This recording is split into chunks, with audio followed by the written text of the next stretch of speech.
Hi, welcome back to my show, Kiwi Steve's Global Kitchen. And well, today we've got another recipe from India, but this time it's a dessert. You know, when you have Indian desserts, and I've been to India many times, well, don't tell anybody, but I've been 13 times. The desserts, and well, they're rather sweet, very sweet, a lot of sugar in them. And this particular dessert actually is a little bit different and comes from the city of Lucknow. And this is courtesy of, this particular recipe of the great chef Rick Stein from the UK. So the interesting history was that the Nawabs, they brought with them their own Persian cooks. They imported these Persian cooks from Persia to come and cook for them, and this dessert has very much a Persian kind of flavor and ingredient in the recipe. So basically it's a very popular dish in Lucknow and very popular with me as well, and very simple to make. So don't go running off because you'll miss it all, because some of the stuff I have prepared beforehand. So firstly, a big shout out to someone very special, and that's my little granddaughter Adira. And well, she belongs to my daughter Heidi and my son-in-law Alex, and she runs the show there now. So I'm looking forward to her being in the kitchen with me and being my assistant, and I'm sure in the future we may have some very good recipes to make. So I'd like to welcome you to the show today. And this dessert is called Nimish. So basically, what do we have? Well, we need about 450 grams of double cream, or in this case I've got thickened cream, but I bought 2 pots. So each pot, actually, don't tell anyone, it's 500 grams in total, 250 grams per pot. But that's all right, it makes about enough for maybe 4 people. It's not a big dessert, but it's about quality and not quantity. So we have 2 pots, or 450 to 500 grams of double cream or thickened cream. We will add to that 1 teaspoon of rose water. We also have, which I have here, 50 grams of icing sugar. And on top of that, we have, which is a bit expensive, but my gosh, adds a lot of color and quite a nice little flavor to this, a very subtle flavor. And this we have here is a very expensive little item indeed. Saffron. You can see it now. So basically 100 mils. What I'm saying, when you first start, put 100 mils of water, put 100 mils of milk into the pot, and when it's warm, add the saffron and just let it settle for maybe 15 minutes till it starts cooling down. So when you've done that, what we do is we whip up the cream, which I've done. So now I'm going to add, actually what I'm going to add right now is the saffron, which is in here, and you can see with the milk. So it's cooled down a little bit. I've got an interesting story to tell you as well about one of my journeys on the train, so coming up. So please don't run off, because as I said, this recipe is very short, not like my others. So we're going to tip this in now. I've already beat this a little bit. So we're going to pour that in there, beautiful yellow color to it. And we're going to put 1 teaspoon of rose water.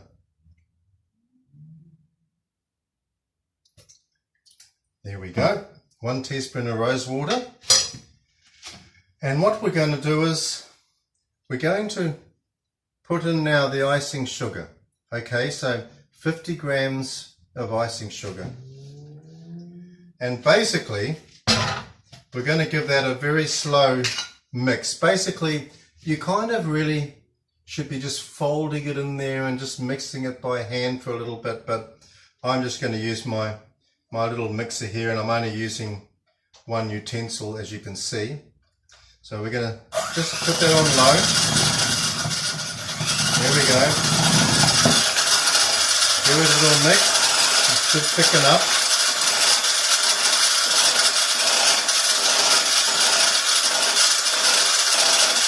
This is one of my favourite desserts, and I really like to serve this up when I have guests, because it's not sweet. It's just got a beautiful, subtle flavour to it. And also I'm going to garnish it with some pistachio nuts. So I've already broken those up and crushed them a little bit. So we'll sprinkle those on at the end, okay? But now there's also one other thing, but I'll explain to that to you in a minute.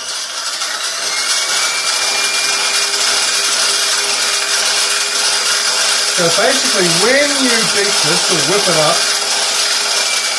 you want to start getting some peaks. Once it starts thickening up and you get these peaks, then you know the mixture is probably quite good. I should really use the word viscosity. So the viscosity is just starts to give you peaks. If you overdo it, well, that's not going to turn out too well. So you don't want to overdo it, but just get a bit of viscosity into it, a bit of thickness.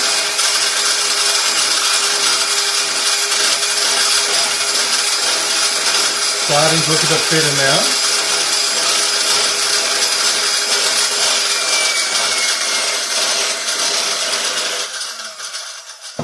Probably just needs a little bit more mixing, but I want to tell you an interesting little story of some of my trips on trains, and this one's actually quite funny.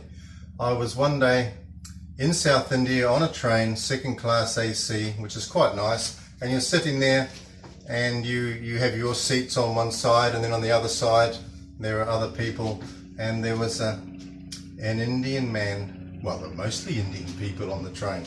And of course, there was this Indian man, he was looking at me, and he stood up and I stood up, and he said to me, "Good sir, please be telling me your name." And so I kind of shook his hand, and he began to tell me. I said, "Oh, what's your name?" And he had this, it's like he just couldn't wait for me to ask what his name was. So, his little eyes were well, they weren't little, but they were glowing, you know. And he looked at me and this little smile, and I thought, hello, something's up here. And so he started to share his name with me, and it went something. It was very interesting. They have such long names in India. Oh, very good, sir. My name is Semi Rajaramanji Kakanada Swami Narayan Vijayawada Kakanada Vijayawada Vishakhapatnam.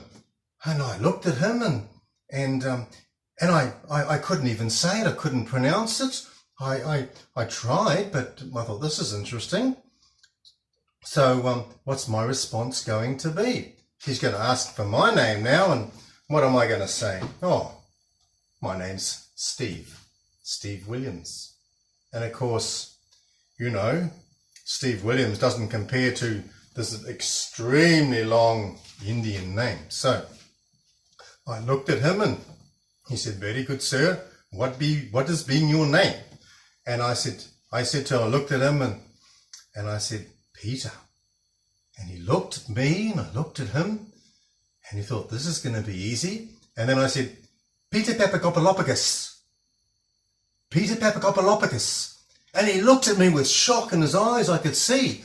And he started to pronounce it. He was going, Peter Papa, Peter Papa, and he couldn't pronounce my name, Peter Papagopoulos. So I took great delight, and anyway, so he kind of went off and wandered off in total confusion. But you know, they have such long names, some of these guys in South India, and it gets very difficult to pronounce the name. So I felt quite happy that that I'd got my own back with Peter Bapakopalopicus. So perhaps you could try that yourself sometime and see how fast you can say it. Peter Bapakopalopicus. Peter Bapakopalopicus. Anyway, so that's my story of one of my train trips in South India. And there are many more, but they'll be for another day.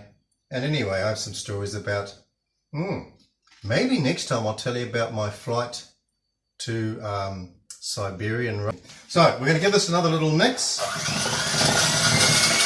Just get a little bit thicker.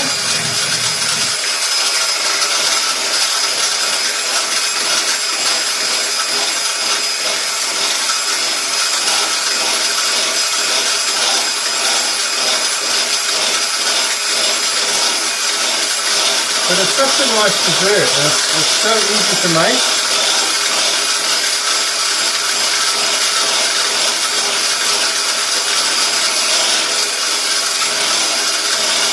And I'm sure that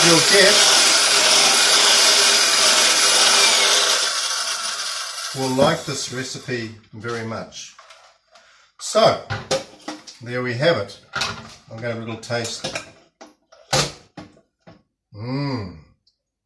Oh my gosh, that is so beautiful. So, I'm going to get a spoon out of my little drawer. Here we go. And I'm going to, just for you guys, because we're going to use these very fancy, beautiful little glasses. If you weren't here, I would probably use a bowl. But I'm just going to put this in just to show you. Now the key with this particular dessert is that once you've mixed it, right, there we go. Well, really, I think, to be honest, that's about, beautiful. That makes about, well, 450 grams.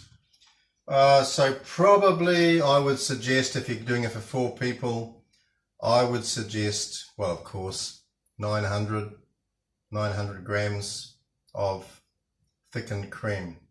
Now, here we have our pistachio nuts. Get it right, Steve. And we're going to put those on to garnish. Our beautiful pistachio nuts, there we go. And there we have it. So, what I suggest now, according to Rick Stein, is that you, and it actually makes it much nicer and just thickens it up a bit more. Put that in the fridge. Really, I would think maybe 4 hours, but better if it's overnight. So I hope you've enjoyed watching my my show, my recipe, Nimish from Lucknow, and I hope you enjoy it. So thank you very much for watching, and I'm going to put this in the fridge now for later, and we will see you again on the next show. So take care.